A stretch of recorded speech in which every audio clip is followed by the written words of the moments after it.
Tigil!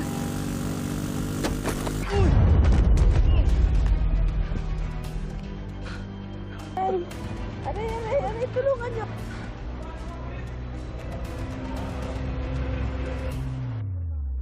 Call for backup.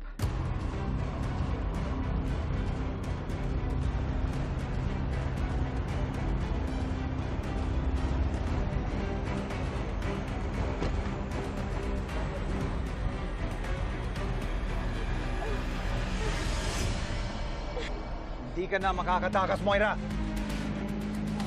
Robert, please, maawa ka sa akin. Please, please. I cannot go to jail, Robert. Please, itakas mo ako dito. Magpapakabait na ako. Please, maawa ka naman sa akin. Robert, please! Moira, it's game over for you. Hindi mo na kami madadala sa drama mo.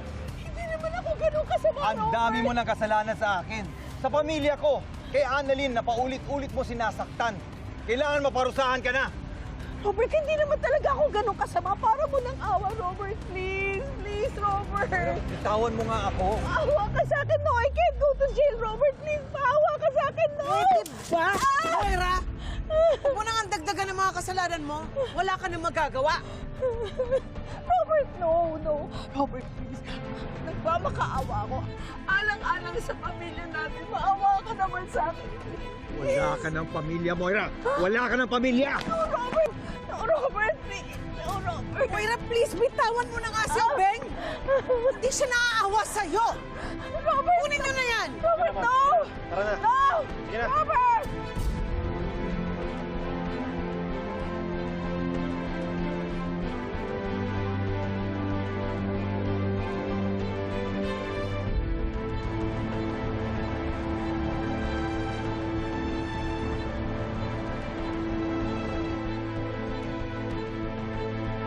Ma'am, isuot nyo ito.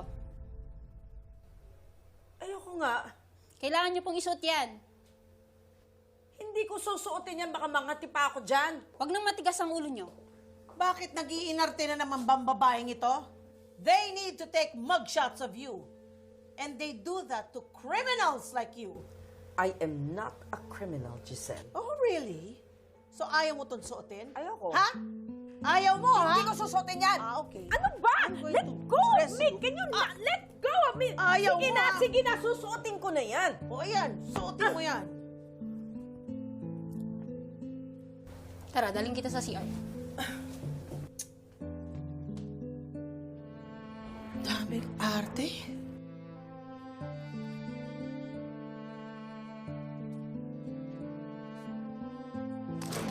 Ma'am, harap po kayo sa camera. Teka. May mali eh. Hindi niya tunay na buhok ito. Tanggalin natin to. Ano ayaw mo? No! Bitawan mo ako! Tanggalin ko yan. Hindi! Don't touch me! Ano, gusto mo balikin ko leg mo? Ano ba?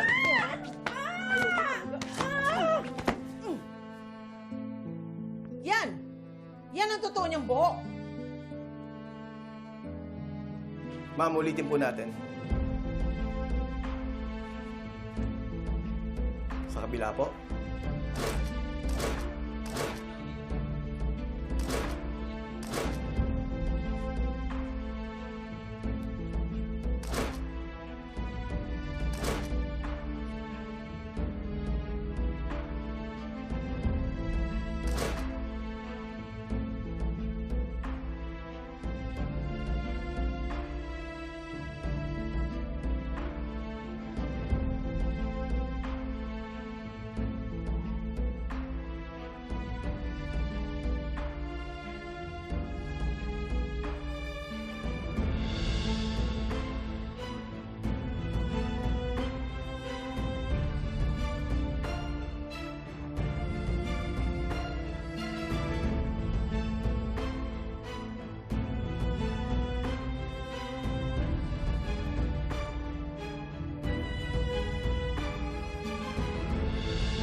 Dito ka muna, may bisita ka. Ay, siguro yung abogado ko, si Attorney Constantino. Malamang nabalitaan na yung nangyari sa akin. Gusto ko na siya makita. Hi, Moira. Lynette? Wow. Nice hair.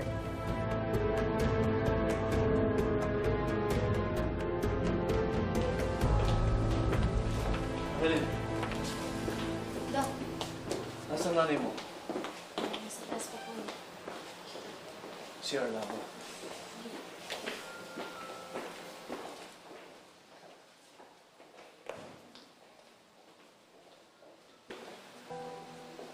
Zoe?